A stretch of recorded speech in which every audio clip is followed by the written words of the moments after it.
Lights, camera, action.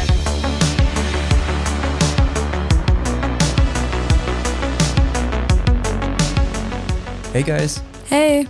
welcome back to the podcast for our season 2 finale. Woohoo. I cannot believe it. How are we already at 40 episodes? This is our 40th episode. It's crazy. We have done an episode every week, with the exception of having a week in between season 1 and season 2.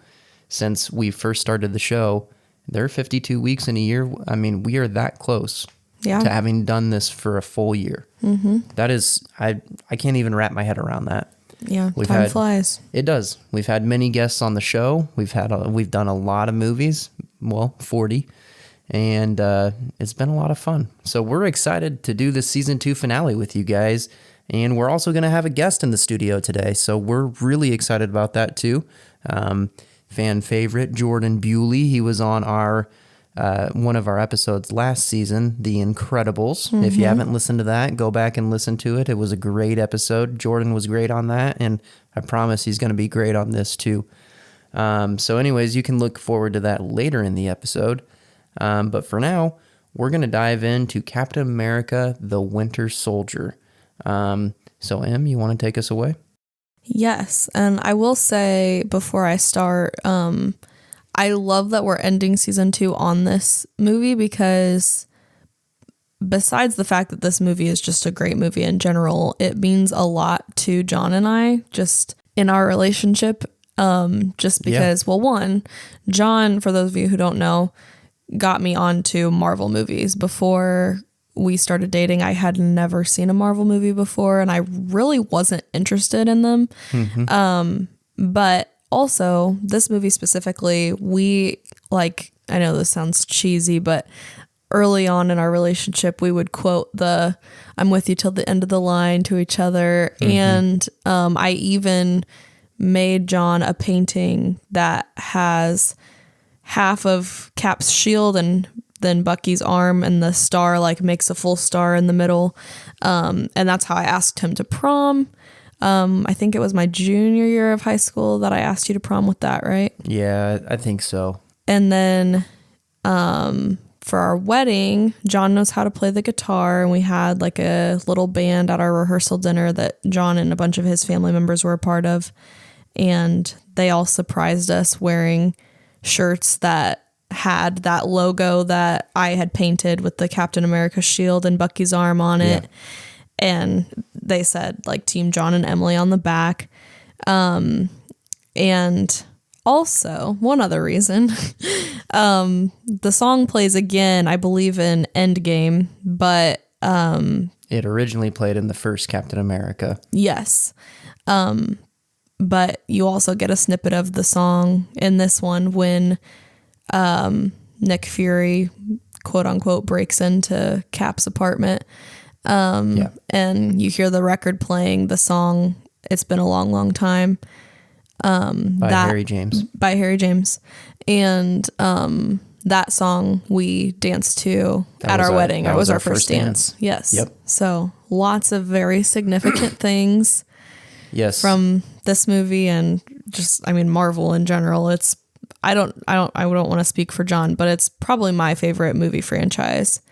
So yeah. The Captain America or Marvel? Marvel, sorry. Okay, should have been. Gotcha. Yeah. Yes. Yeah. No, the Captain America series as a whole is one of my favorites in just all of movies, period. But definitely within the Marvel Cinematic Universe. But yes, very near and dear to our hearts, so we're really excited about it. Yes. So, all that to say, I'll go ahead and start on our introductory details. So, this movie was released April 4th of 2014. It was directed by the Russo brothers. It's starring Chris Evans, Sebastian Stan, Anthony Mackie, Scarlett Johansson, Samuel L. Jackson, Robert Redford, and Frank Grillo. It was distributed by Walt Disney Studios. It has a runtime of 2 hours and 16 minutes. It's rated PG-13. Budget was $170 million, and box office total was $714.4 million. So, I kind of struggled to come up with a decent amount of fun facts for this one. So, I mean, the ones that I have are interesting, but I just don't have a super long list. Okay. So my first one is that Anthony Mackie, who plays Falcon, or what's his name now? Sam. Yes. Wilson. Yes. He actually wrote to Marvel because he wanted to play Black Panther originally. And they ended up getting back to him saying that he would be part of a production, but they didn't specify what role he would play. So he knew he got in, but he just didn't know what he was playing. So yeah, but I thought that was interesting that he wanted to be Black Panther. Yeah, that is interesting. I didn't know that he had reached out to him. So yeah, that's cool. Next, I thought this was just kind of an interesting little tidbit, but so the first Captain America movie, it operated under like a working title just to kind of prevent people from snooping and things, and it was called, pretty much all big productions do, but especially Marvel movies do. Yeah. So the first Avenger was titled Frostbite, and then this one operated under the name Freezer Burn to kind of stay on theme. Next, Frank Grillo. Well, now this is not necessarily about the movie, but it's about an actor in the movie. So Frank Grillo, who plays, I don't know his name, actually, the character's name. He becomes Crossbones. I mean, that's how everybody refers to him. Okay. That's I his didn't know name. if like his name was referenced. I'm sure it probably was. I believe it is, but Crossbones is how he's most well known because that's who he becomes in Civil War. So yeah. So anyways, he was actually rumored to potentially play the Punisher, which I mean, I think he'd be great for. I'm happy with the casting of the Punisher, though. That's interesting. But yeah, I'm glad he wasn't cast as the Punisher. I mean, I'm sure he's a good actor, although I got to be honest, I don't love when he's on screen. Even outside of this project. Oh, really? He's a villain in this movie, so you're not supposed to like him. And I do think he does a good job, but he's just maybe not my favorite actor. But I think Jon Bernthal as the Punisher is phenomenal casting. Yes. So I'm extremely happy with the casting, and he's actually returning in the new Daredevil series, Daredevil Born Again, which all those Netflix guys are coming back into the MCU and everything. But anyways, yeah, that's interesting. I did not know that he was considered for that. Another kind of casting detail, as far as the character Sharon goes, there was a pretty hefty list of actresses that were considered. But the three most notable ones were Anna Kendrick, Amelia Clarke, and Felicity Jones were all considered to play Sharon. Really? Yes. That's very interesting, especially because Amelia Clarke later joined the MCU. She was in Secret Invasion. She played Gaia, who was the daughter of Talos. So that, yeah, very interesting. Which Secret Invasion was a pretty good show too. Yeah, except it didn't finish well. Yeah, no, it didn't. But I mean, it kept me on the edge of my seat for the majority of it. It was very good for a lot of it. It just didn't land at the finish line. Yeah. Unfortunately. It kind of fell apart towards the end. But for the most part, very good series. Yeah. Another casting detail, Michael B. Jordan auditioned to play Falcon. He later, for those of you who don't know, went on to play Killmonger in Black Panther. And then another thing about Michael B. Jordan that I didn't know was that he also read for the part of Harry Osborn in The Amazing Spider-Man 2. Really? That's very interesting. I think he was great as Killmonger. But that's interesting that he auditioned for Falcon. I think he would have been great as Sam Wilson. Yeah, I think so too. Which honestly, thinking about down the line, he would have become the new Captain America. Yeah, I love Anthony Mackie, and I'm very happy with his casting. I wouldn't change it, but I think Michael B. Jordan would do a great job. Yeah. And my last one is not necessarily a fact. I wanted to see I wanted to test your brain, I guess. Okay. I wanted to see, so when Sam Wilson mentions the soundtrack that Steve should check out, the Trouble Man or something. The Trouble Man soundtrack, Marvin Gaye. And it flashes his list at the camera, of like things that he should check out, Yeah. So I wanted to see if you could name any of the things that were on the list, if you remembered any of them. Oh, I used to be able to, but anymore, I can't remember most of them. I do know Rocky is on there. Yes. Outside of that, I don't really remember. Is Star Wars on there? Mm-hmm. Okay, yeah. So Star Wars and Rocky. For some reason, I want to say, like, is Bob Ross on there? No, but a different person. I'm not sure. Okay, so I'll run through the list. So from top to bottom, it goes I Love Lucy, Okay. The Moon Landing, The Beatles, World Cup Final 1966, Sean Connery, Thai Food, Star Wars / Trek, Nirvana, Rocky, and then in parentheses he has Rocky 2 ? Mm-hmm. And then Trouble Man after he added that. Okay. Interesting. Yeah, I used to actually know the full list. And fun fact about the list itself. So there were, I don't remember how many different versions of the movie produced. I think it was 350 different versions of this film were made. And the majority of them were to accommodate different lists for different countries that appeared on the notepad. Oh, that's cool. Yeah, so like I believe, so the bottom 5 items on that list were the same for every version, but the top 5 were different for the country or region that it was released in. Gotcha. And so Marvel Studios actually, when the movie was in pre-production, or production, either way, when it was being made, they had a poll online, and you could vote based on your region what should be on Captain America's list. That's awesome. The top 5 most voted items for your country or region or whatever made it onto that list. So it's pretty interesting. Yeah, that's really cool. Yeah. Well, that is all I have as far as fun facts go. Okay. Well, I have some production details. I don't have a ton, but I do have some. So principal photography began on April 1st, 2013 at the Relay Manhattan Beach Studios in Los Angeles. Shooting locations include LA, Cleveland, and Washington, D.C. Trent Opalak, I think I'm saying that right, not for sure on that, who is best known for his work on District 9 and Elysium, which are 2 movies. I don't believe either of us have seen either of them. I haven't seen either of them. I've watched multiple video essays on District 9 and Elysium, but I have not seen them.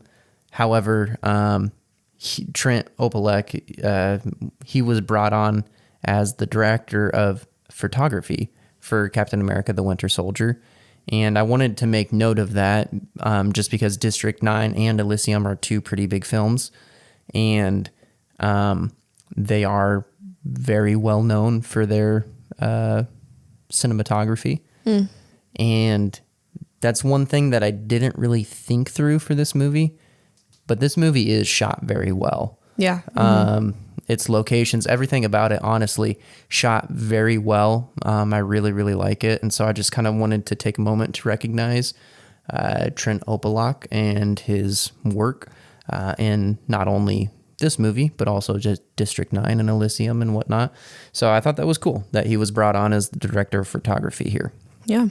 But anyways, one of the things that is most talked about in this film is the action sequences. There are multiple really, really good fight sequences.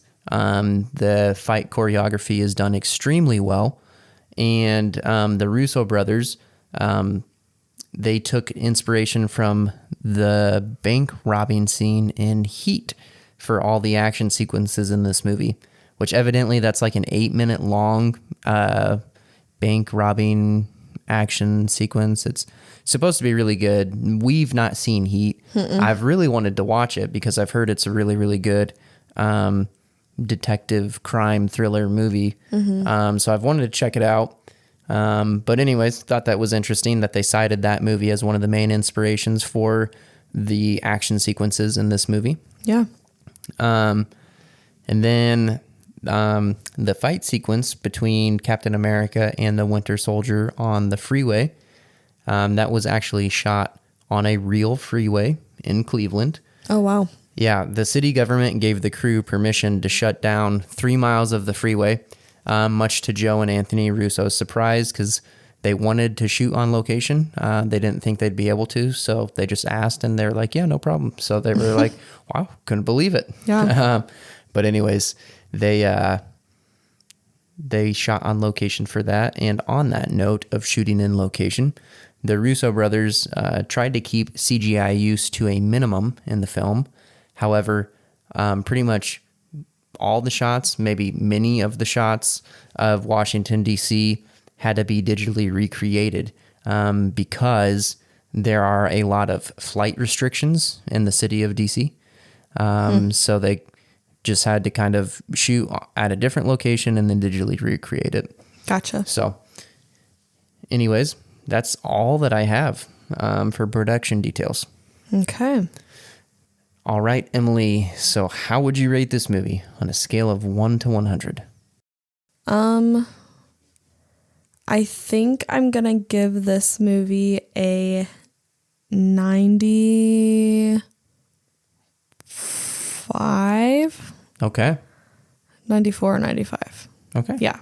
It's a strong score. Yeah. I mean, I like it a lot for, a lot of the reasons that I talked about earlier, just that it means a lot to us. But Right. also, I mean, I think it's the best Captain America movie, personally. Yeah. I love Bucky. I don't know. I really like it. The only reason why I didn't give it a higher score, and honestly, I feel like this could go for a decent amount of the Marvel movies. I just sometimes can't get past some of the cheesy lines Yeah. that happen every now and then. Yeah, no, that's understandable. Yeah. But I mean, if that's the only thing, like, I'm going to give it a decent score. So, Yeah. Okay. Yeah. That's a very strong score, and I think I'm right there with you. Actually, I'm kind of deciding on the moment right now, or in the moment, but I think I'm going to go higher. Okay. I think I'm going to match Interstellar at Wow. a 98.5. That's crazy. Going into it, honestly, I was thinking maybe a 99. Wow. Okay. This movie, for me, I'm not even going to try to pretend that I don't have bias, because I do. I think I saw this movie in theaters 3 times when it came out, which, I mean, I saw a handful of Marvel movies twice, but there are only 2 movies that I can think of that I saw 3 times, and that was Infinity War and The Winter Soldier. I believe I saw Endgame twice. I don't think I saw it thrice. But anyways, this movie, there's definitely the nostalgia factor for me. Also, I agree with everything that you said. I think this is probably the best Captain America movie. The series as a whole, Captain America 1, 2, and 3 are the strongest out of any Marvel trilogy, without a question. Like, it's not even close. But that, the relationship dynamic between Steve and Bucky, I absolutely love that. The fight sequences in this film are phenomenal. I love the whole running theme of this movie, just the idea of like a man out of time dealing with being like just having to adjust to the world of S.H.I.E.L.D. and espionage and all this stuff. And like the political thriller aspect of it, like I really love that. Robert Redford is great in this movie. Also, like Nick Fury is really, really strong in this film. I love that. I really feel like this is probably one of the most serious MCU movies, like in general, outside of Infinity War. I don't feel like it's super jokey, which is often a complaint for me of MCU movies.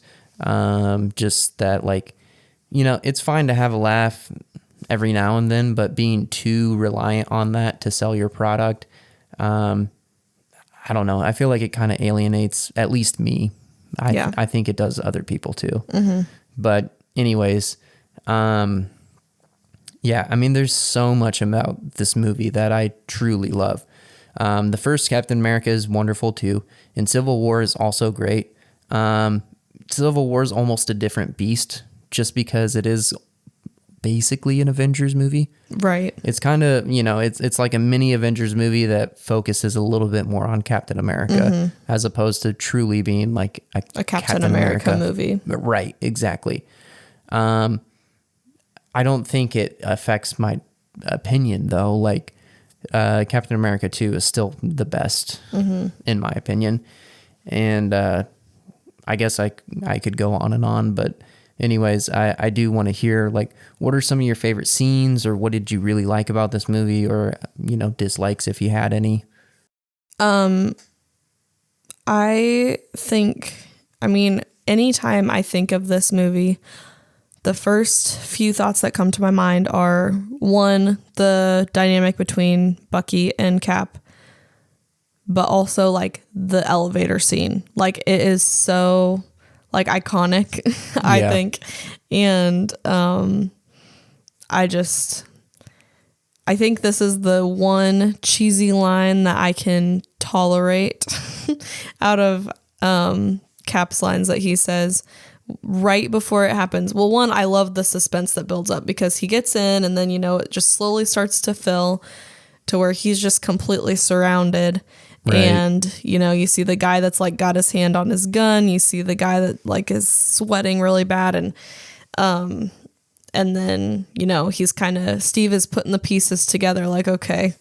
And his line is something to the effect of, before we get started, is there anyone who wants to leave or something like that? Yeah, he says, before we get started, does anybody want to get out? Yeah, yeah. Which I'm going to challenge you on that. I'm saying, even though it kind of is like cheesier, like I think I'm going to challenge you on that. Oh, you don't think it's cheesy? It's not cheesy at all. Okay, well, I was just going to say, that is a great action hero line. This is the one like line of Cap's that like some people could view it as cheesy, which I'm on the fence about, but I do like that line.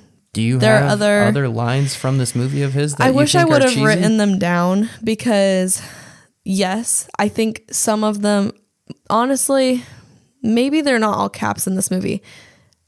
Man, Black Widow's lines, that she has several. I will agree with you on that there are more than one line in this movie of hers where it's just kind of like, okay. It's not necessarily the way it was written. I honestly feel like it's the way Scarlett Johansson acted. For one reason or another, it just comes off in a kind of odd way. Yeah. It's not bad. It's definitely not bad acting. Right. But I feel like she hit her stride as Black Widow, maybe in Avengers 2, but she really like comes into her own in Infinity War. And I think she's done a great job in the role pretty much everywhere she's been. Right. And maybe it's even better in Civil War. That's probably where she started hitting her stride. But I do feel like in this movie, there's more than one occasion where it just comes off like it's trying to be kind of flirty, but like cool girl, cool girl, yeah. and then it does come off a little cheesy. I can agree with you on that. I think Cap is phenomenal in this movie, and I don't think think he's not. I don't think he has any lines in this movie that are cheesy. Although there are other movies where I will say he does have some lines that are like a little cheesy. Yeah, I will say I am struggling to think of specific instances that in this movie that he had any lines that were kind of like cheesy, but I can think of several of Natasha's lines that were like, yeah. So all that to say, elevator scene I really like, and yes, I will take back what I said. I agree with you that it is a very good line. So second, I also like when Bucky's face is revealed for the first time, because, you know, like they're like, is it on the freeway that his face is revealed for the first time? I think, like, because his mask gets knocked off. Yeah. So, you know, there's this crazy fight going on, and then his mask gets knocked off, and then of course it's like building up the anticipation because the camera pans on the mask on the ground, and then to him, and he like turns around, and Steve sees him and realizes who it is. And does Steve just say Bucky, or does he say? Yeah. Okay. Yeah, and he's like out of breath and kind of panting, and he just is confused, and he says Bucky. Yeah, and then Bucky says, "Who's Bucky?" You know, and but I really like that scene when it's first revealed, like, oh, like this is who it is. Yeah.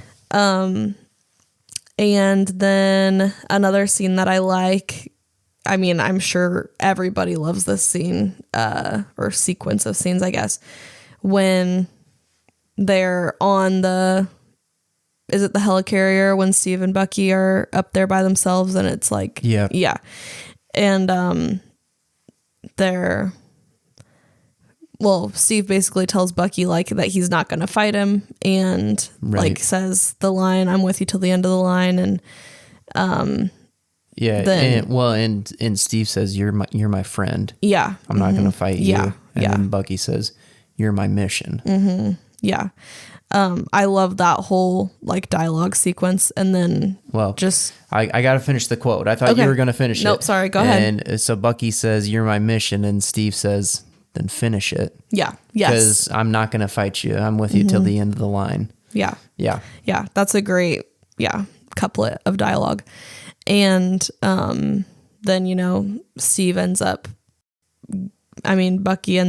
hitting him, and Bucky brings him to the point of death. Right. I mean, Steve's face is so swollen, and I mean, he's unconscious. And falls. And then Bucky knocks him out of the helicarrier. The glass breaks and everything, and falls into the river. Mm-hmm. Yeah. Yeah. And then, you know, it ends up showing that Bucky saves his life. You know, Steve is sinking down into the depths of the water, and then, you know, you see Bucky's hand reaching for him. Yeah. And you see him drag him out. So I love that whole sequence as well. But I think those are the biggest like standout ones for me. Okay. Well, as I was watching the movie, started writing down scenes that I really liked, just because I know there's so much that I can talk about that I'd probably get distracted and leave things unsaid that I wanted to say. I'm sorry. Can I? Yeah, I just thought of one more scene that I wanted to say. I also love when like Steve is in the hallway of his apartment building talking to Sharon. Yes. And which I think we don't know she's Sharon yet, right? We know her as Kate. Is that her Yes, name? her name. Yeah, Kate is her cover name. Yeah. And so then she, like, they're just kind of chatting, and then before she leaves, she says, "Oh, I think you left your stereo on." And then, of course, you know, like, immediately we're like, okay, what's going on? And Steve goes into this apartment through the window instead of through the door. And, Right. we see Nick Fury there. Yep. And I really like the whole exchange between them, I guess. Like Nick is like talking to him, but typing things on his phone and showing him, like saying, ears everywhere and Right. things like that. So I also really like that whole scene in Steve's apartment. Yeah. So Yeah, I think that's really, really good too.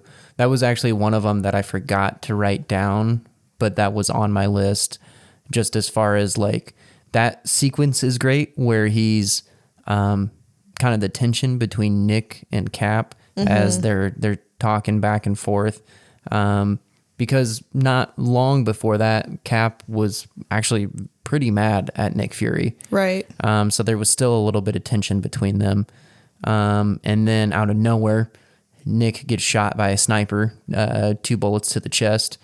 And so he falls on the ground, and then Kate comes through the door, and we find out that she's a S.H.I.E.L.D. agent. I like that part too. And then so she stays back with Nick, and Cap goes and pursues the shooter. He busts through multiple buildings, which that's like a really high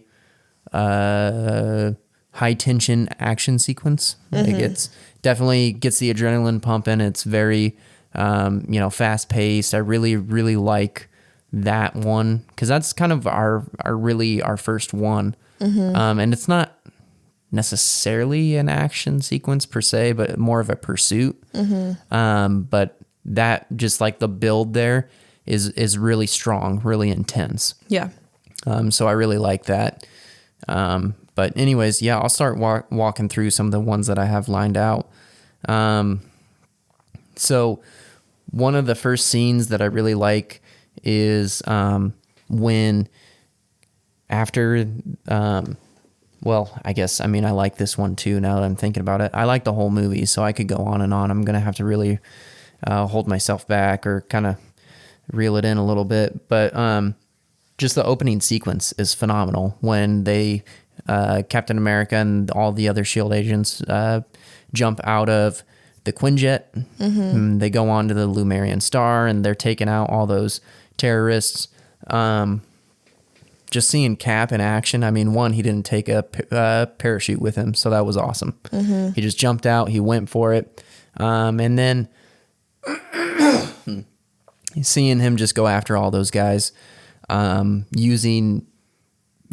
the super soldier serum, like seeing that on full display, not necessarily like it's just a guy with a shield.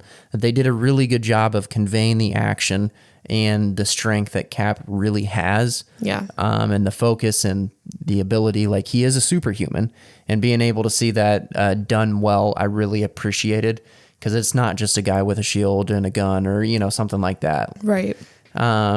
So that was done really, really well.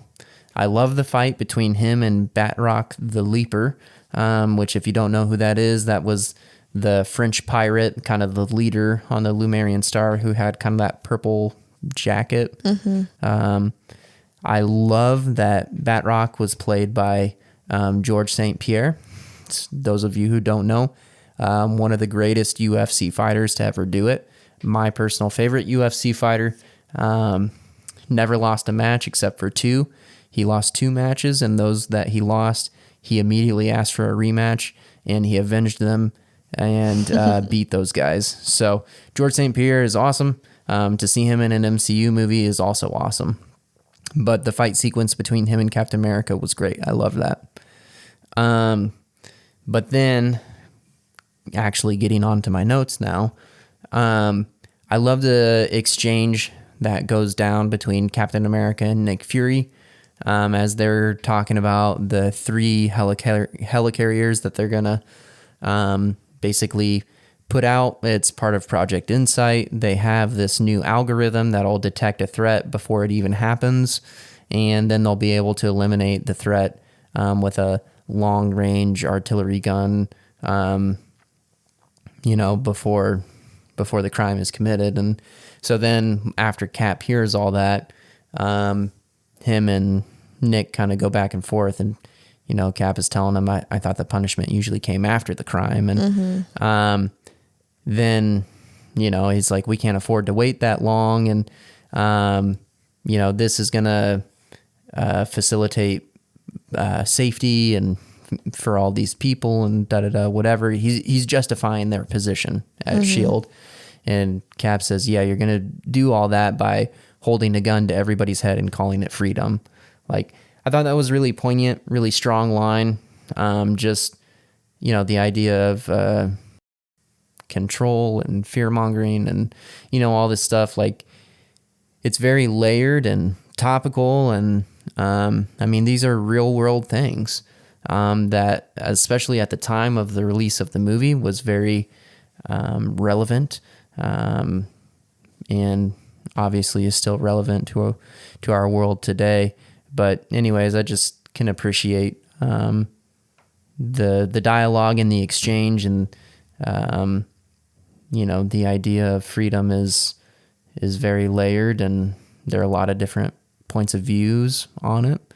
And I appreciate where Captain America is coming from. So I really, really like that. The next scene that I had on my list that I really, really liked was when Captain America goes to the Smithsonian, and he's in, I guess, like an undercover, not disguise, but just trying to lay outfit. low. Yeah, he's trying to lay low. He doesn't want to be noticed because the exhibit that he goes to at the Smithsonian is dedicated to Captain America. So, he has a hat on, he has a jacket, and he's kind of walking through, looking at each part of the exhibit. And my favorite part of that sequence is when there's a little boy who's not far from Captain America, and he kind of looks over and is just staring at him. And Cap doesn't say anything. He just puts a finger up to his lips and kind of, makes like the shushing gesture. And I really, really love that because it was a sequence that had no dialogue, but it nailed the essence of Captain America. Because, like Captain America, Superman, these are like, in Marvel and DC Comics, those are your Boy Scout characters. They're the people who are the heroes, superheroes who are the voice of the people, right? They represent kindness and hope and fighting for the little guy and standing up for what's right above everything else. And so anyways, just like, I really feel like that was something that was done well and very respectful to the character of Captain America. So as a comic book fan, I really, really appreciated that. Then the next scene that I had on my list was the scene where Captain America, or Steve, goes to the hospital and he's visiting Peggy. So that one is definitely a hard one to watch. But there's something really special about it. Because there's definitely something to be said about Haley Atwell and her portrayal of Peggy, as well as the chemistry that she has with Chris Evans playing Captain America, Steve Rogers, and Captain America, the First Avenger. It's so strong. And the ending of Captain America, the First Avenger just rips your heart out because of their relationship. So then for here to see Cap visiting her as an elderly woman, and, he's trapped in his young body. He hasn't aged a day since she saw him back in 1945 or whatever it was. It's just, that's such a weird dynamic to like wrap your mind around for just a minute. That's so strange. But there he is with her.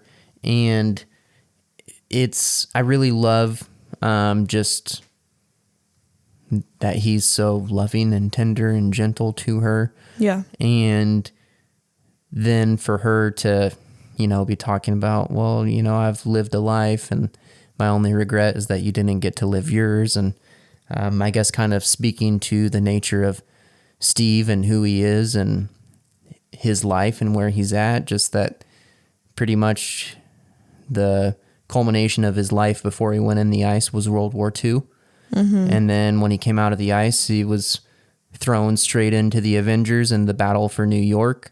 And now he's here, being this S.H.I.E.L.D. agent. Like, that's really all he has. Right. And so I really appreciate that dynamic. I think that scene is done beautifully. And it also, again, rips your heart out just seeing Steve be no different than he was back in the 40s, and then seeing Peggy, who is very elderly, and seeing her mind slipping. Mm-hmm. That one's really hard to watch, especially having family members who have dementia. That one's really tough, just to see him having a conversation with her. She's tracking, she knows everything, and then, everything stops, and then she's like, Steve, you're here, you're alive, and she starts crying, even though she was just talking to him and everything. Like, that one's a tough one, but I appreciate its inclusion, and it's done very well. Yeah. Next scene I have is when Captain America is officially a fugitive of S.H.I.E.L.D., and he goes and steals the motorcycle from the garage. I love that. It's a really quick scene. It's honestly very fast, but they send the Quinjet after him on the bridge, and like he jumps off the motorcycle, throws his shield at it, destroys it in a matter of like 20 seconds, at least on screen, and hops right back on the motorcycle and keeps going. Yeah, that is really cool. It's such a fast scene, but it's just so cool because like he tosses his shield, breaks up a rotor, blah, blah, blah, whatever, and it's grounded. I love that. I think that's super cool. Done really well. I also really love the idea, just kind of a running theme of like, I feel like trust is a big theme in this movie. And it is definitely. And relative truth. Because you think about like the 40s, I felt like were at least publicly very black and white as far as people's stances, and government at least tried to appear that way. I don't know if that was actually the case. Didn't live in that area. And now, living in our world in this modern age, like everything's kind of gray as opposed to black and white. And so just the idea of like being a man out of time, like he's supposed to be this sentinel of truth. He's this guy who stands up for what's right, doesn't tell a lie, this, that, and the other. So he's a sentinel of truth who's living in an age of deception. And like that's highlighted by Black Widow, who looks at him and tells him like, you're a terrible liar. Like it just comes completely unnaturally to him, and he can't do it convincingly because that's not who he is. I think that's a very interesting through line and dynamic for this entire movie. And then kind of on that note, I think the introduction of Arnim Zola is very strong. Yeah. So he was a character back in Captain America, the First Avenger. He worked closely with the Red Skull. So kind of the reveal to see him still, I guess, alive, quote unquote, on the computer screen. I really think that scene is done really well. I really love kind of the tension and high stakes as like it continues to build. You can see the frustration between him and Black Widow towards Arnim Zola as he's just listing these facts about like, yeah, we figured it out and we won. Like I have an algorithm and this, like, there's nothing you can do about it. It's fact. And to the point where it just keeps building and building and building, and Cap ends up punching the TV screen with his face on it and breaks it. And then you find out that he was just stalling the whole time, and that an intercontinental ballistic missile, ICBM, was launched towards them to kill them. And he was just stalling. Yeah. So anyways, I thought that was a really good sequence of events. Thought it was done really well. That scene always like is almost unsettling to me. Yes. And it's why I love it. It's kind of eerie. It's unsettling, I think, is the right word. And that's why I love it so much. It's kind of that espionage thriller aspect coming through really, really strong. And I wish there was more of that stuff in the MCU and less of jokes about Baskin Robbins. But anyways, I digress. I also think, like, in that sequence, just going back to this idea of trust and relative truth and whatnot, Arnim Zola makes note. He says, we learned a lot from World War II. We learned that in order to control humanity, we need to get humanity to the point where they are willingly surrendering its freedom. I thought that was really important, really strong. Just, something to think about in the world we live in today. And, we're going into an election year. I'm not going to make comment on any of that or the world around us. I really don't like politics, but I love this political thriller. And anyways, it's something to be very aware of and tuned in to what's going on around you, because it is important. But I thought that was an important note. And also, again, just goes back to the idea of truth and deception. And then next up on my list, I had the scene where after they survived the bombing from Arnim Zola and they escape and they go and see Sam, and they're kind of getting washed up and they're kind of rattled. Natasha is really just struggling. She's really discouraged, and she kind of looks at Steve as he's getting washed up, and she says, if it was down to me to save us, would you trust me? And he just kind of pauses and is like, I would now. And I just really appreciate the honesty in Steve's answer, but I also love the fact that someone who is a spy, who kind of epitomizes the idea of deception and espionage and lies and everything else, is really struggling with her moral compass. I really, really like that, and I think that's a really good plot point. And then, I guess we already covered this when you talked about it, but I had it here in my notes too, just the I'm not going to fight you, you're my friend, and the I said the whole quote earlier, but he says, well, you're my mission, then finish it, because I'm with you till the end of the line. I love that whole dynamic, and that is another scene in this movie that honestly, rips your heart out. Because it's that commitment to his friend who, Bucky can't help it. He's been brainwashed over and over and over again, and he's just doing what he's been told to do, being used as a weapon. But, I think that is one where it's just like, man, they nailed Captain America. Yeah. They nailed his character. They nailed the relationship between him and Bucky. They nailed what true friendship looks like, and sacrifice. And I don't know. It's one of those ones where it's like, I'm sure there's other things that are out there that are similar in other movies, but this is one of those ones that just stands out to me as like, I don't think I've seen anything like this, and it's such a special sequence and done. It's handled with such care. I really appreciate it. And then the last thing that I have, and I know I've been rambling and going on and on for probably 20 minutes now, but the last thing that I want to talk about is just, I'll end us with this unless there's anything else you want to add. But the speech that Cap delivers right before the big final third act action sequence is probably one of the best speeches I've heard in any movie. Incredibly powerful.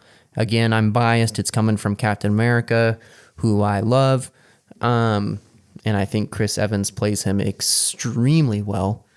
but I love just that whole speech that he gives, and I'm just going to read the whole thing. It's pretty short. So anyways, it starts like this. Attention all S.H.I.E.L.D. agents. This is Steve Rogers. You've heard a lot about me over the last few days. Some of you were even ordered to hunt me down, and I think it's time you know the truth. S.H.I.E.L.D. is not what we thought it was. It's been taken over by Hydra. Alexander Pierce is their leader. The Strike and Inside crew are Hydra as well. I don't know how many more. I know they're in the building. They could be standing right next to you. They almost have what they want. Absolute control. They shot Nick Fury, and it won't end there. If you launch those helicarriers today, Hydra will be afraid to kill, or will be able to kill anyone that stands in their way, unless we stop them. And I know I'm asking a lot. The price of freedom is high. It always has been. And it's a price I'm willing to pay. And if I'm the only one, then so be it. But I'm willing to bet I'm not. Very powerful. It's honestly, like I said, it's a short speech. I mean, I don't know. That was maybe a minute and a half, 2 minutes. But like, that is so powerful. Mm-hmm. And Chris Evans' delivery on that it's great. It's incredible. Like, it's so well done. I would really love to know how many takes it took them to do that. Because just his delivery, his timing, everything, it hits home. Like, it is such a powerful speech. One of my favorite scenes in the entire movie. And just that ending there, the price of freedom is high. It always has been. And it's a price I'm willing to pay. Like, that is incredible. I love that. Love that. Can't say it enough. But anyways, I've been rambling for about a half hour now, so I'm going to cut myself off there. Is there anything else that you want to touch on? I think I'm good. Okay. Well, I think it's time we bring Jorden on in. All right. All right, Jorden, well, welcome back into the studio. Thank you for having me. I'm very excited to be here on this season finale. Like, I feel like yesterday you guys were just wrapping up season 1. I know. It's crazy. I can't hardly believe it. The fact that we're already at the end of season 2, that you're back in the studio, because I think last time you were here, it was like August. Yeah. So like I can't believe it's been that long already, but we're super excited to have you back here I'm today. super excited to be here. I love this show. It's just been awesome. Yeah. Awesome. Well, thank you. So today we're going to be talking about Captain America, the Winter Soldier. Yeah. Yes. So on a scale of 1 to 100, Jorden, how would you rate this movie? I am going to give Captain America, the Winter Soldier, a 95 out of 100. Okay. Very strong score. Mm-hmm. Yes, I think it deserves that score. Captain America, the Winter Soldier is, I believe, to be at least one of the top 5 MCU movies. It's definitely up there. I would agree. Yeah, I agree 100%. I think as far as like every MCU movie that's come out, I think it's probably easily like top 5, like you said. Yes. I think as far as standalone, like superhero movies, so not including like Avengers or Guardians or anything like that, it's probably one of, if not the best standalone superhero movie. Yes, definitely. Yeah, I love this film. So, okay. So why would you give it a 95? What is your reasoning behind that? I think I'm going to give it a 95 because on top of being like top 5 best MCU movies, it also has great direction, great action, a story that continuously flows very well. Yeah. And just the great writing in general of all the characters. I'll get to one of those characters like later when we open it up for discussion. But yeah, I think it definitely has some of like the best action in the MCU with also like some of the best writing as well. Yeah, I agree 100%. I think it's interesting because we watched this before we recorded. Emily and I watched it. And, Joe and Anthony Russo directed this movie, which are honestly probably some of the best directors in the MCU. I would agree. They did Infinity War and Endgame too. So, they've had some wins under their belt. Yes. But looking at projects they've done outside of this, one of their big movies, or I guess series, is Extraction, which have you ever seen that? I've not seen Extraction. Is that with Chris Hemsworth? It is. Okay. Yeah, it's a Netflix original film. Okay, I heard those are pretty good. Yeah, not necessarily recommending it. It is pretty violent. However, it's a really solid film, but more than anything, the action in that movie is really well choreographed and directed and everything. And so it's kind of funny watching this, knowing that that is like where they eventually got to. That's really cool. It makes a lot of sense. Yeah. Yeah. But okay, cool. Well, Em, do you want to start us off with some trivia questions for Jordan? I do. Okay. All right, let's get it. Okay. First question. What album does Sam recommend to Steve? Marvin Gaye's Trouble Man, 1971. Perfect. Very nice. Okay. So at the beginning of the movie, there was a ship that had been hijacked in the Indian Ocean. What is the name of the hijacked ship? Oh man. I'm not gonna get this one. Starts with an L, if that helps. And it's actually, the name is 2 words. Okay. Man, I have my mind is blank right now. Lumerian Star? Oh my Yeah. goodness. What? No. You nailed it. No way. Yes. Oh wow. That's great. That was total last second. Very nice. Very nice. Okay, next one. What was Nick Fury's grandfather's job? He was an elevator operator. Good. Yes, very nice. Okay. What was the name of the S.H.I.E.L.D. helicarrier / spy satellite project? Project Insight. Very nice. Okay, next one. Where does Sharon end up working after S.H.I.E.L.D.? Oh. After S.H.I.E.L.D.? Mm-hmm. Yep. It was at the very end of the movie. Is it Stark Industries? No. That Although is there is a where- character that ends up there. Yes. Oh, that's Agent Hill. Yes. Yes. Okay. Yep. After, does she work with the Avengers? No. So you can only tell because it says on her shirt she's like shooting she's at a range. Oh my gosh. She does, because S.H.I.E.L.D. fell in that Right. movie, right? Right. That S.H.I.E.L.D. is no more. Yep. Okay. Yep. So is it like Strike Team or something like that? I have no clue. She ends up working for the CIA. The CIA. Yes. Okay. Yes. Yeah. All right. Final question. So this is for the after credits scene.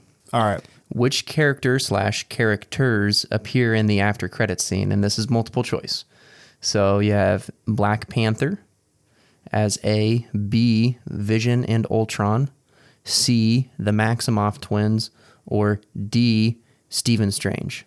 It is C, the Maximoff twins. Very Great nice. job. Very nice. You got them all. Yep. Except for one. We have yes. Oh yeah. Sorry. You're right. We have one more question too. Oh, I'm sorry. I Ooh, thought you said okay. last one. Okay. Little daily double. Yes, this one I think you'll be able to get, no problem. Where does Stan Lee make his cameo in this movie? He makes it in the third act, right before they're about to destroy Project Insight. He was a worker at the Smithsonian Museum, and he sees that Captain America's like original costume is missing. He's like, "Oh man, I am so fired." Yes, good job. Yes, very nice, very nice. Okay, well, you nailed it. That's Thank pretty you. good, honestly. When Yeah. was the last time you watched this? I watched it a couple weeks ago. So, Okay, wow. My dad got this huge subwoofer. Yeah. And he's like, I want to watch an action movie to get that subwoofer going. Yeah. And we recommended Captain America the Winter Soldier because, it is one of the standalone Marvel movies. So he would be able to understand it. He said he really Right. liked it. Well, good. Yeah, that's honestly, I don't know if I could have done as well as you did, and I just watched it today. So Yeah. that's I'm the pretty same good. way, yeah. Oh, sweet. All right. Well, I mean, it's kind of open season. What do you want to talk about? What are some of your favorite scenes? What likes or dislikes? It's kind of whatever you want to talk about. All right. So my thoughts about the movie, like I said, I gave it a 95 out of 100. Again, I think it's easily up there with top 5 best MCU films. And also, it's probably the best film that came out of Phase 2. Yeah, I would agree with that. Like right next, it's right above Guardians of the Galaxy. Yes. Yeah. Yep. I think to this day, it is the best action-based MCU film. Like, I don't really think anything has come close. And the thing that comes close to mind for me is Civil War, Right. which was Yeah. also directed by the Russo brothers, Right. and is a direct sequel to Winter Soldier. Yes, Yes. I So- agree. Yep.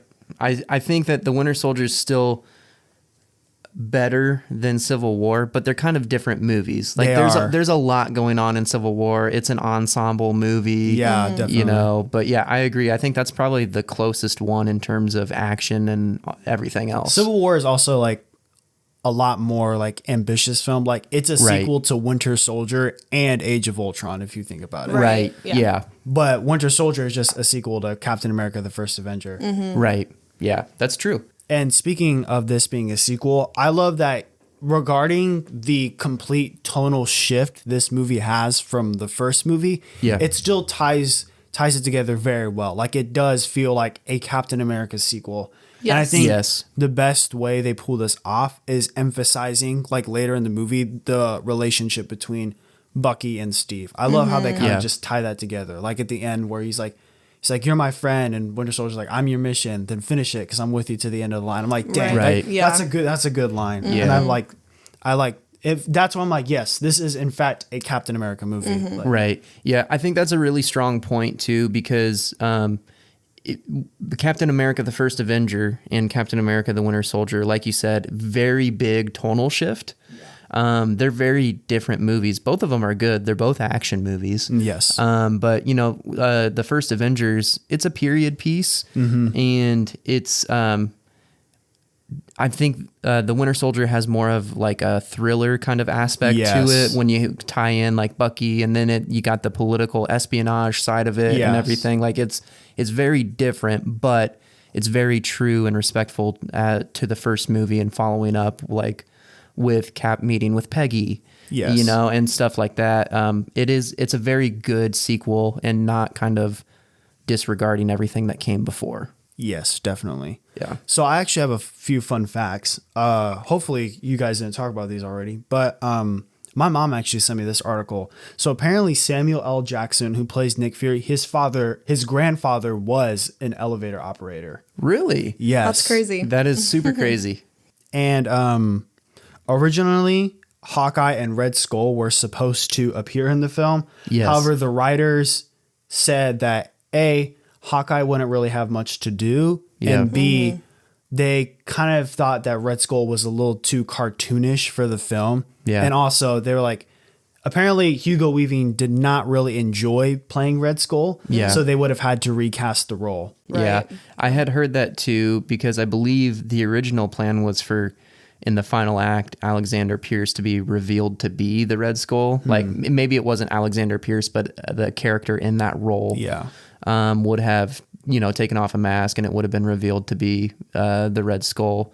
But yeah, I heard that Hugo Weaving he was not interested in doing it anymore. You know what? Now that you tell me that, I'm so glad they didn't do that. That would have dropped the movie down like really, really Yeah. bad. Because like I feel like I love Captain America: The First Avenger, but like Red Skull is definitely like a weak part of that film, and like I don't think the MCU really hit their villain stride until Phase 3. So I'm glad that they didn't do that. Yeah, I don't know. I think that I agree. I'm happy with the movie how it is. I like Yeah. the Winter Soldier. I don't know that I would want it to be changed a whole lot, but I think Joe and Anthony Russo are fantastic directors, and I would have liked to see the Red Skull in their hands, because like I think they did justice by Captain America by kind of turning him around, and because Chris Evans wasn't really happy with how Joss Whedon directed him in the Avengers, and he wasn't sure if he wanted to continue after the first Avenger. And I think they did a really good job. I also think that Thor is best written and directed anytime that the Russos handle him, Yes, as opposed to definitely. his own movies. And I think they also did a phenomenal job with Iron Man. Yeah. So I think they could have pulled it off. I have Fair. faith in That's them. that's a good point. Yeah. So you guys might have talked about this, but I found this out in my most recent watch through of this film. So at the end of the movie, when Nick Fury says, "If anyone asks if they're looking for me, just tell them I'm right here," and he points to its grave. Right. On the grave the Bible verse Ezekiel 25:17 is on there, which is the path of the righteous man is beset on all sides, blah, blah, blah, blah. Right. So that's the Bible verse from Pulp Fiction that Samuel L. Jackson's character quotes. Yes. Now, I've never seen Pulp Fiction, Right. so I'm not recommending it to anyone. Yes. But I had noticed, I'm like, oh my gosh, that's the Pulp Fiction quote. Yeah. Yes. Yeah. And it's actually, that whole thing is interesting. So yes, I agree. I have not seen Pulp Fiction. Neither of us have. So we're not recommending it either. However, Joe and Anthony Russo put that in on his tombstone just as a nod to Pulp Fiction, because that was a role that he's very famous for. And interesting, because I kind of learned about this the first time that I watched it, that the quote in Pulp Fiction isn't actually Ezekiel 25:17. Yeah, They kind of like pull from different parts of the Bible and just have this like amalgam verse. Yeah. And whatnot. And so it's, I don't know, that whole thing is like interesting, I guess. Yeah, because I was looking up. I'm like, I turned to Ezekiel 25:17 in my Bible. I'm like, yeah, this isn't it. Yeah, it's like completely different. I mean, they in the original quote from the movie, they get like some of it in there, but then they take a lot from like Psalms 23 and some other stuff, and just they kind of again, we've not seen Pulp Fiction, but I assume they're using it out of context to vindicate themselves because they're talking about vengeance right before they kill somebody. And so anyways, it's interesting. Yeah, it's definitely interesting. We actually almost made that one of your trivia questions too. Oh, really? Yeah. Okay, cool. Yeah. Another like little fun fact is that the writers described Winter Soldier as Marvel's 70s conspiracy thriller. And for inspiration for writing the movie, they watched this movie called 3 Days of the Condor. Never heard of that movie. But apparently a lot of the story structure for Winter Soldier was kind of almost borrowed from that movie. Oh. Really? Yeah. Now I'm really interested and I want to check that movie out. Me too. I've always wanted to watch like, these like dark, like 70s action thrillers. Mm-hmm. Yeah. Yeah. 3 Days of the Condor. Is that what it is? Yes, that's what it's called. Huh. I have to check that out. But that's super interesting. I mean, it has to be good, right? Yeah, I mean, it has to be good. But those are kind of like my fun facts. Cool. But one of my favorite things about Captain America, the Winter Soldier, besides the action, which I'll talk about a little bit, is Captain America himself. Mm-hmm. Yes. This is such a huge... When this movie came out, it was such like a big swing for Marvel. It was already an interesting idea for a sequel. There's a documentary called Assembling a Universe on Disney Plus, where they're talking about the first two phases of the MCU. And they're talking about the Winter Soldier. And Kevin Feige states that Captain America is such an interesting character to tackle because after the events of the first Avengers, Tony Stark goes back to California. Mm-hmm. Hulk goes back and does research. Natasha Romanoff goes back to working for S.H.I.E.L.D. And everybody else just kind of goes home. Like Thor and Loki, they go back to Asgard. Yeah. And he said Captain America is the only one that can't go back to his world. He has to adjust to this new modern world. Right. Yeah. So that was already interesting enough. But then this movie does a really good job at testing Captain America's ideology and philosophical beliefs. And when we see him in Civil War, he's like a completely different character. So like I got to give props to this movie for like just the way they write Captain America, like as they like really like test his trust. Like I feel like that's definitely one of the main themes of the film. Yeah. And I think they just make it believable enough to where Captain America's trust really gets tested. Yeah, for sure. No, I agree 100%. I think as we were watching the movie, I was taking a lot of notes on my phone just to, as thoughts were popping into my head. And that was one of the big things was just that, like, obviously you have the idea of he's a man out of time. Yeah. And Arnim Zola even tells him that when they're in that room talking to him. He says, Captain, you and I are both men out of time. Yeah. Referring to the fact that they knew each other back in the 40s and whatnot. Yes. But anyways, you have kind of this through line for the whole movie of the idea of trust versus like Captain America's being thrust into this world of espionage. Yeah. You know, and you see that pretty much from the whole, the beginning of the movie where like he isn't aware that Black Widow has this separate mission. Yeah. And then he's like, you know, you jeopardize this whole mission. And then it's like, well, that was my mission, not yours and whatever. And then it kind of goes up the flagpole to Nick Fury and he's like, well, that's compartmentalization. And then he has this whole speech about not trusting people and everything. And then they have that great exchange about, you're holding a gun to everybody's head in the world and calling it freedom by eliminating a threat before it even happens and all this stuff. And just like, it's very dynamic. And it is, like you said, they do a really good job of challenging Cap and putting him in situations where he has to really stand up for what he believes in. Yeah. But they do it in a way where it's they did it well because he's true to his character. Yes. And because, you know, him and Superman are known as kind of like the Boy Scouts. Yeah. You know, they don't have like a lie in their body. You know, they're truthful people and they care about the people they take care of. And, you know, they'll take time to help a kid tie their shoe, and they'll also stop a supervillain. You know, like that's the kind of characters that they are. Yeah. And so I really do appreciate that they did a good job of pulling that off. Yeah. Another thing I really like is Robert Redford's portrayal as this guy named Alexander Pierce. Yes. His twist villain reveal is actually really good. I think he's a really good twist villain. Yes. Twist villains are very hard to pull off.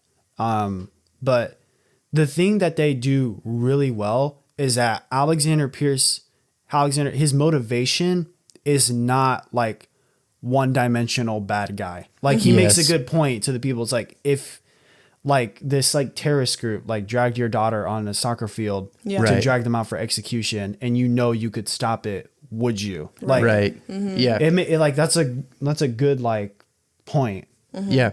Yeah. No, I mean, it is, I think anything that is worth the light of day in terms of being entertaining or good content or whatnot is something that gets you to think. Yeah. Right. And this movie definitely does that, challenging those ideas of freedom and, you know, the greater good and sacrificing and right and wrong and stuff like, I mean, there's a lot of hardcore, heavy stuff in this movie, just kind of about ideology and whatnot. And that's one of them. And it is interesting that like, I think it's in the end of the movie when Nick is revealed to be alive and he shows up on the helicopter and him and Alexander Pierce are kind of talking and Pierce is trying to kind of justify his position. He's like, you know where I learned all this? It's from you, from Bogota, you know, and saying all this stuff. And it's like, okay, you know, he's not just a guy who is like, you hurt my feelings 20 years ago, I'm going to stop you. Yeah. You know, like he's very interesting, layered, I guess. Yes, he is very layered. I think those are some of the best villains. Like they're just layered and they're not. And then again, it is very, very hard to pull off a villain that has complex motivations. So I applaud this movie for doing that. Yeah. But yeah, I'm gonna like shift my focus to the best thing about this movie. It is the action, like without a doubt. It is so good. That opening scene where you just see Captain America just kick that dude off the boat. Yes. Oh my gosh. Yeah. It is just like, wow. Like the difference from first Avenger action to this. Yeah. It's like huge. Yes. And then I think the climax is really good, but the best action scene is the one on the bridge or the highway. Yes. Yes. That is really good. And then on like the little like city where the Winter Soldier and Captain America just going at it and they're just fighting each other. Then Winter Soldier does that super sick knife flip. If you've seen the movie, you know what I'm talking about. Every time I watch him, I'm just like, oh man, that is so cool. I just love that like they understood like we can do a lot of action stuff with cool action stuff with the Winter Soldier. Yeah. And they do not shy away. Like it has really cool stuff with the Winter Soldier. His design, the metal arm. Yeah. Yes. And it's just, it's so good. I love his design. And then like the fact that it's Bucky is like heartbreaking. And it's just like, oh my gosh, I thought he was dead. But like, but yeah, it's like, if you read the comics, you know it's Bucky, but like I still think within the universe of the Marvel Cinematic Universe, it works wonders. Like it is just, it's the reveal is so good. I really like that reveal. And then again, it makes it more complex, right? Just layers Captain America's relationship, and it's just like, dang, it's good stuff, man. This is a great movie. Go watch it.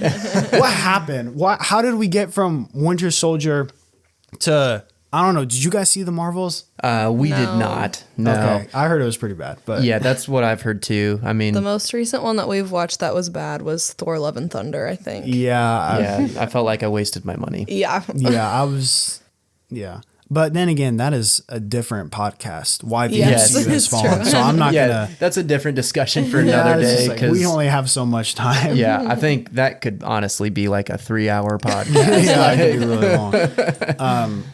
But yeah, I gotta like hold like back what I talk about, because then I'm gonna be talking about Civil War, and Civil Right. War is probably my favorite MCU movie. Okay.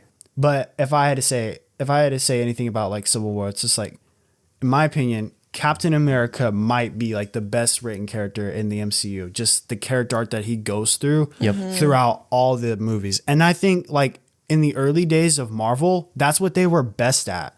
Just writing these characters and like fulfilling their arcs. Right. Like again, like what you said, like Thor is best when the Russo brothers are handling him. Like Right. in Infinity War, he's great. In Endgame, he's good. But like Yeah.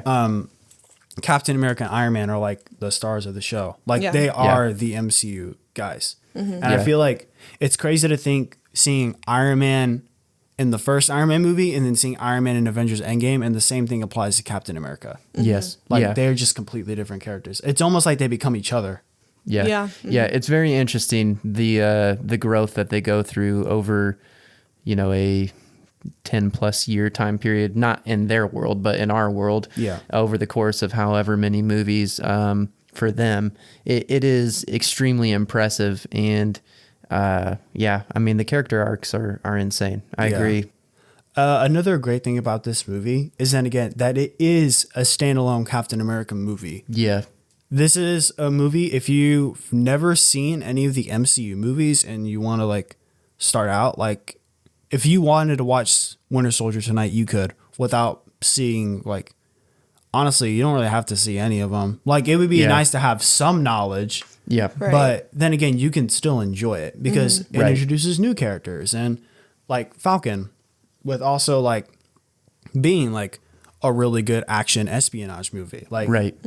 so I really like that. But that was like the greatest thing about Marvel in the early days, that it was still finding its footing and it didn't really know how to like set up future installments. So they did it like Yeah. seamlessly. The focus of setting up future movies was second rather than the first Primary. priority. Yeah, I agree. I think that one of the things that maybe encapsulates that is the idea that like this movie, Captain America: The Winter Soldier, is just a good movie. Yes. Like it's a really great political thriller, espionage thriller that happens to be about Captain America. Yeah. Not the other way around, trying to fit one thing into another. They just made a solid movie that's really well written, really well acted, really well directed. And it's also about this really cool character. Yeah. But it's not something, they're not trying to shoehorn one thing into another. Yeah. And I do love the Russo brothers. Like Civil War, Infinity War, and Endgame are great movies. Yes. But I would not recommend them to someone that has not seen the MCU before. Because Yes. like Right. Infinity War and Endgame are like, it was like, yeah, everything that we've been setting up for these past 10 years has led to this moment. So yeah, Infinity War and Endgame are not about that. Yeah. But then again, like Winter Soldier didn't really have that job. It was just be a Captain America sequel. Right. And it did that and more. Yeah.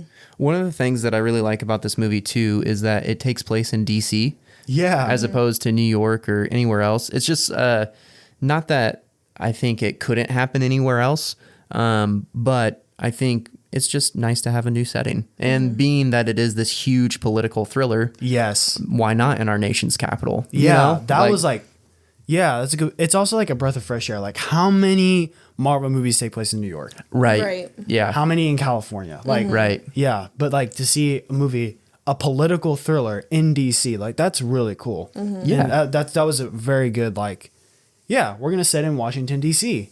And it's just like, yeah, that's a really good point actually. Yeah.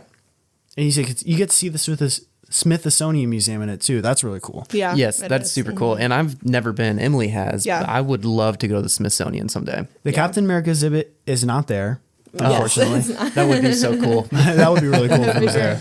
Yeah. But yeah, it's a cool museum. This is I don't really have anything more to add except like this is a great movie. I enjoy watching it from time to time. Best action I've ever seen out of any Marvel film. Like it really doesn't get any better than this until it did in Civil War.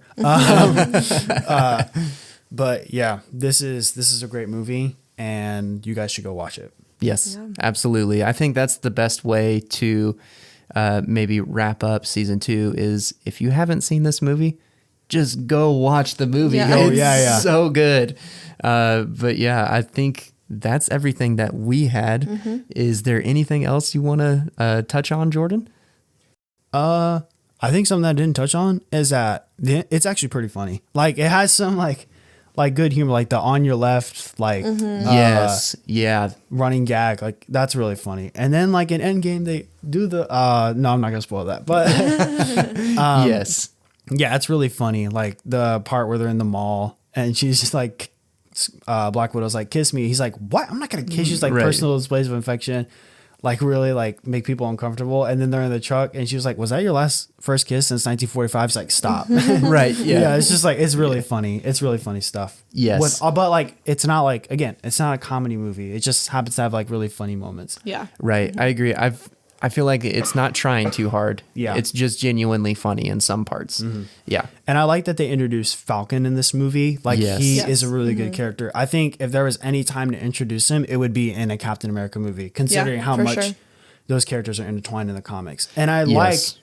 I do like that they have set him up as the new Captain America because that does happen in the comics. Yes, it does. I really like how good of a job they did, the Russo brothers did in The Winter Soldier, getting you to, I guess, buy into maybe or believe in the relationship that Steve and Falcon have. I mean, it's because they do a really good job of getting you to, I guess, I don't know, the chemistry, the dynamic, whatever that Steve and Sam have on camera, they just seem like genuine friends. Yeah, definitely. You know, and like by the end of the movie, Sam tells Steve, he's like, you know, count me in. Like they're just buddies. Like, Yeah. And I really appreciate the dynamic that they have. They laid a lot of good groundwork, but it doesn't feel like they did all that much. But they really did, if you think about it. Yeah. At the end of the movie, to have a whole new partnership, I guess, or whatever, have a new best friend. Like, Yeah. they did a good job, and that probably goes back to casting, honestly. I mean, Yeah. the casting director did a good job by getting Anthony Mackie. Absolutely. Yeah. If I had any complaints about this movie, there'd be two. You know how I said earlier when they were like, we were talking about Alexander Pierce and how he asked that guy, it's just like, if you could stop your daughters from being executed, would you? I don't like his response to that. He's just like, not if it was your button or whatever. It Yeah. was just like, that's super cliche. Like they couldn't have, like, again, it was such an interesting conversation that they could have had. And it's just like, it's the climax and we need to get it going. So can we have him say something cliche? Again, it's a Right. nitpick. It's a nitpick. Yeah. But one thing is just like, I love the character of Black Widow. Uh-huh. I do feel like she's a bit underutilized in this film. Okay. So like, I feel like she doesn't play as much of an impact as every other character does. Okay. But That's like fair. she's still like really fun to see. Like Yeah. I mean, I don't necessarily disagree. I think that it's I guess maybe the best utilization, looking back and thinking through the movie, is probably the reveal that she was the one chairwoman, or Yeah. I don't even know like what their titles are, but the person that's on the defense council or whatever. That was probably the biggest twist and the best utilization of her character in the movie. yeah, definitely. I agree. But yeah, that's everything I can think of. Okay. Cool. Awesome. Well, Jorden, thank you so much for joining us on our season 2 finale. Wow. You guys are done already? I know. Man. I can't believe fast. it. And to have a guest on our podcast for season 2 finale, we wouldn't want anybody other than you. So thank you for joining us. That really means a lot. Thank you guys. Yes, of course. This was a great season for you guys. I mean, you guys did 4 Christmas movies in a row. Oh, goodness. Did you guys come to a decision if Die Hard was a Christmas movie or not? Or John said it was. I say yes. I said it wasn't. it is absolutely a Christmas movie. you think about it. People only watch it during Christmas time. Nobody is like, hey, you want to know what's on right now? Die Hard. And when it is on, it's never the first movie. It's always like the 5th one or something like that. That is a good point. Yeah, That's true. I mean, people are always watching it on Christmas. I mean, I'm just saying, and it's not like it's not like other movies either, where it's like, what am I trying? What's another movie that like takes place during Christmas time that isn't essentially a Christmas movie? Iron Man 3. Like Iron Man 3. Like it's not like Iron Man 3 where it's like one like, oh, it's Christmas time, there's a Christmas tree, blah blah. Right. And you can easily forget it. No, the Christmas in Die Hard is so obvious. Like it's Christmas time. It's a Christmas party. They play Christmas music. They say, do you know how many characters say Merry Christmas in Die Hard? I do not. I mean, there's a few. They say like But Merry they Christmas. definitely do. Yeah, I mean, come on. It's a Christmas movie. Anyway, I agree. I should have been on that one.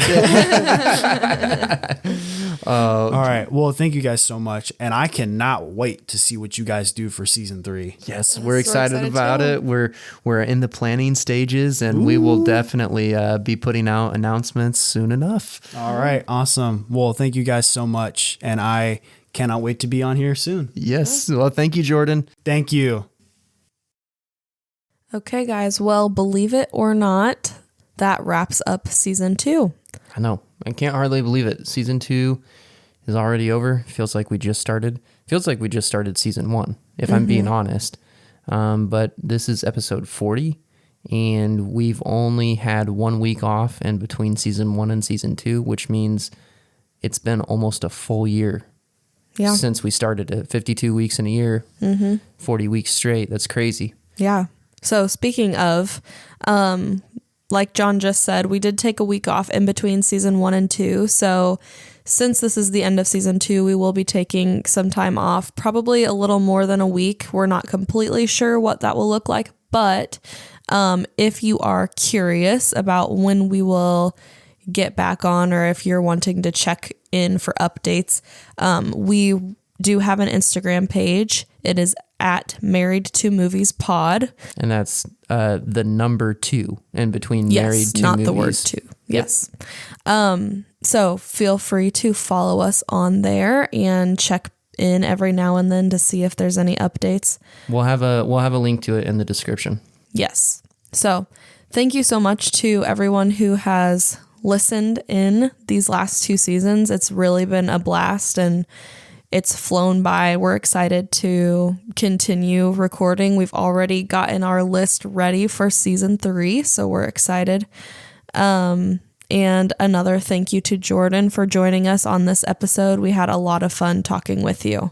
Yes, you did awesome, Jorden. Thank you for joining us. It was a lot of fun. You always do great. And just like Emily said, thank you guys for listening. It's been a fun season up to this point. You know, we've done almost a year straight of the podcast. It's been definitely tiring at times, but in a good way. And it's been a fun bonding experience for Emily and I, and we've been able to have guests on the show.